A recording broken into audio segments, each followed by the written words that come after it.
Olá, caros alunos e alunas. Estamos aí na nossa 9ª aula do curso de História para o primeiro ano do ensino médio. Na aula de hoje a gente vai trabalhar aí com reforma religiosa. Então, vamos lá. Na aula de hoje, o que a gente vai estudar? Primeira coisa importante é pensar a crise da Igreja Católica no século XV e como que isso vai proporcionar a expansão aí de uma ideia contrária à Igreja que vai culminar com a reforma de Martinho Lutero. Também associado aí ao Martinho Lutero, pouco tempo depois surge um outro reformador que é o João Calvino e vai propor mudanças significativas para a religiosidade. Vamos à aula?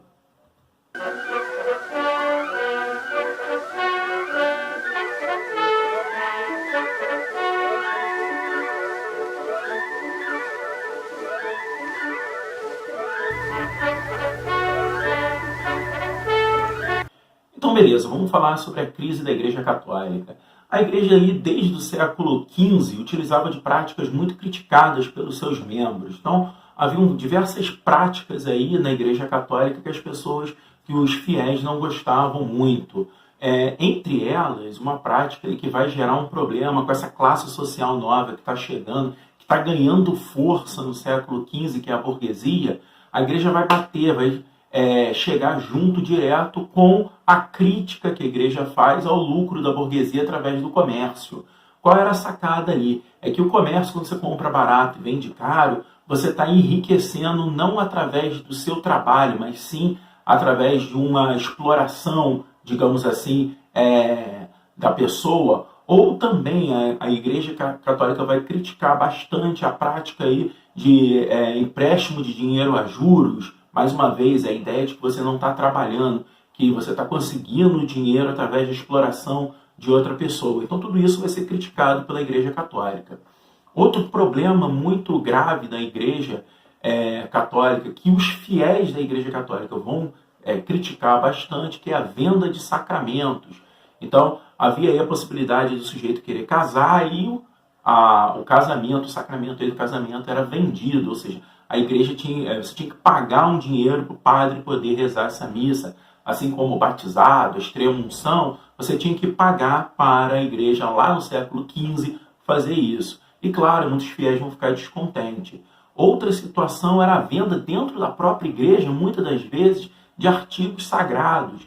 Então, assim, havia venda de elástica da cruz de Cristo, pedacinhos do manto de Nossa Senhora Aparecida. Então, tudo isso vai complicando muito, muita gente vai ficando com raiva, mas o ponto crucial que vai gerar toda a reforma vai ser a venda de indulgências. O que é uma indulgência? Indulgência, a gente deve começar a entender um princípio da Igreja Católica, que é o qual, se o Papa da Igreja Católica, ele perdoa, se você tem um perdão do Papa, seria a ideia de você ter realmente um perdão aí divino, porque o Papa é um representante, nesse caso, de Deus. Claro, isso vai fazer com que o Papa tenha uma força muito grande e a Igreja vai perceber a possibilidade de ter uma renda também muito grande. Então, o que a Igreja vai fazer? Vai fazer uma carta e a ideia ali, olha, da venda, ali é o comércio da venda de indulgências e a carta mesmo de indulgência. O que é a carta? É um papel dizendo que a pessoa está livre do seu pecado por ordem do Papa. Então, essa carta era vendida, então a pessoa cometeu um pecado, ela se arrependia, ia lá, comprava a carta de indulgência e pronto, ela ficava absorvida do seu pecado. Isso é uma coisa que vai gerar um descontentamento muito grande entre os fiéis da Igreja Católica.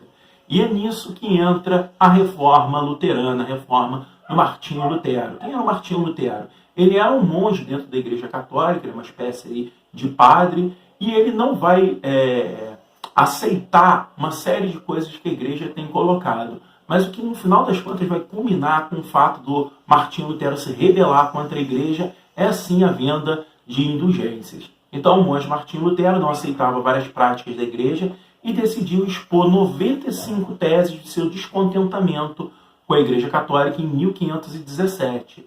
Então, o que Martinho Lutero vai fazer? Ele vai escrever 95 pontos contrários à Igreja, colar isso na porta da sua Igreja Católica e marcando aí já uma espécie de rompimento.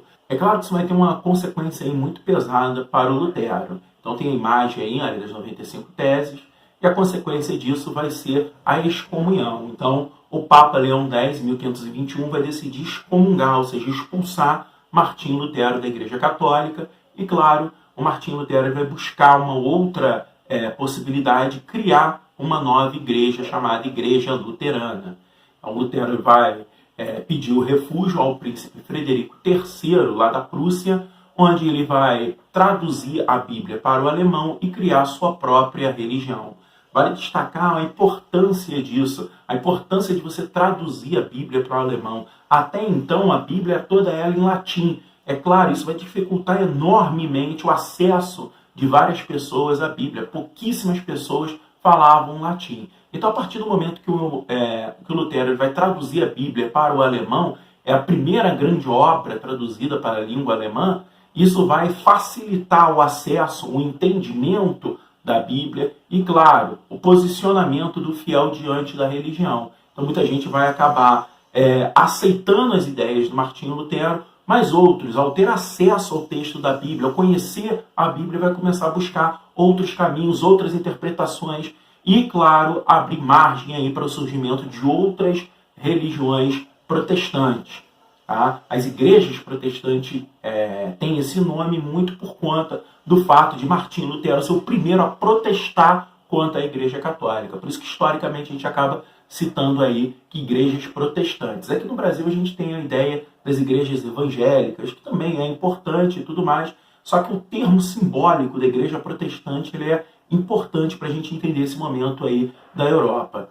A imagem mostra exatamente um pedaço da Bíblia aí em alemão. E claro, Lutero vai acreditar em uma interpretação própria dele da Bíblia. E uma coisa muito importante que Martinho Lutero vai bater muito é a predestinação divina. Veja bem, Martinho Lutero ele não inventa a ideia da predestinação divina. Ele só vai colocar que a predestinação divina é algo extremamente importante dentro da igreja. E outra situação, daqui a pouco eu volto na predestinação divina, outra situação é que não vai ter mais a ideia de toda a liturgia da Igreja Católica, não vai ter o culto a santos na nova Igreja Luterana, não vai ter mais a ideia de uma hierarquia onde o Papa é superior aos fiéis. Para a Igreja Luterana, todo mundo é relativamente igual perante a Deus e, claro, qualquer um vai poder ter a sua própria interpretação e não vai precisar de uma orientação vinda de cima, no caso da hierarquia da Igreja Católica. O que era a ideia da predestinação? Vamos tentar entender esse conceito aí. O que é predestinação divina? Predestinação divina é aquela ideia de que você já nasce predestinado por Deus a ir para o céu ou para o inferno. Para você entender mais facilmente a ideia da predestinação divina, você precisa conceber a ideia de que Deus é eterno, e nessa ideia de eternicidade de Deus, ele sabe de todas as coisas, ele sabe do princípio e também, obviamente, do fim. Então, quando você nasce dentro do tempo da Terra. E claro, quando você morre para o tempo da Terra. Claro, esse tempo ele não está articulado, não está vinculado a Deus. Então Deus já vai saber todas as coisas que você vai fazer ao longo da sua vida até a sua morte. Então o que Lutero vai acreditar? Que no momento que você nasce, você já está predestinado, Deus já te coloca com o destino certo, se você vai para o céu ou se você vai para o inferno. Perceba uma coisa, gente, nisso é importante. Se você foi predestinado a ir para o céu, não tem jeito, você vai para o céu. Tudo vai te levar ao caminho de Deus. É claro também, se você for predestinado a ir para o inferno, por mais que você tente fazer alguma coisa na terra, você já está com seu destino garantido, ou seja, você não vai conseguir ir para o reino dos céus. Então a ideia ali, olha, da predestinação, Deus escolhendo. É claro que precisa ter alguns elementos um tanto quanto filosóficos para você perceber a eternicidade de Deus, mas não é o foco aqui na nossa aula de história, mas eu espero que eu consiga ser bem claro quanto a esse respeito aí da predestinação. Atrelado a Martinho Lutero, surge lá na França um outro cara que começa a questionar a igreja, um cara chamado João Calvino. O problema é que João Calvino, que ele era um burguês lá na França, a França é um país muito forte, com a igreja católica muito forte. E o João Calvino ele não vai ter espaço ali para começar a propagar as suas ideias reformistas. Isso vai fazer com que o João Calvino acaba saindo, tá, da França e vai para Genebra, ou seja, ele vai para a Suíça. E lá ele vai ter mais liberdade, os príncipes da Suíça vão permitir que ele, Calvino, desenvolva as ideias de Lutero, vai ter sua própria, obviamente, sua própria interpretação a respeito da religião, distanciando um pouquinho só da ideia que o Lutero vai ter. Então, qual vai ser o distanciamento aí que o João Calvino ele vai propor? A primeira coisa, assim como Lutero, o Calvino vai continuar dizendo da predestinação divina como forma de salvação. Então, basicamente, como é que vai funcionar? Para você saber que você é predestinado para o céu, uma das coisas era a fé. Então, se você tem uma fé inabalável, você tem a certeza dada por Deus que você vai ser predestinado para o céu. Uma outra coisa que João Calvino falava é que, para além dessa fé, existem outras formas. Nesse momento fica a pergunta, fica a dúvida. Ô Calvino, e aí? Como que eu vou saber que eu fui predestinado a ir para o céu ou para o inferno? Eu tenho fé, mas eu quero uma certeza um pouco maior. Eu quero ter um elemento mais prático que eu possa visualizar o caminho dos céus à minha frente.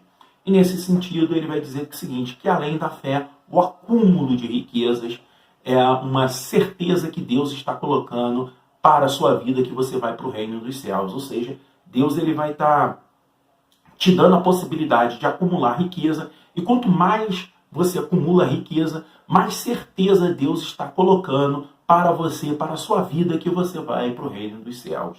Uma coisa importante a gente pensar é o seguinte, que, então quer dizer, professor, que só quem é rico vai para o céu? Não, é quem acumula riqueza. Se você pode acumular um mínimo de riqueza, 10, 100 reais por mês, você já está acumulando a riqueza. Então, quanto mais você acumula, mais certeza você tem.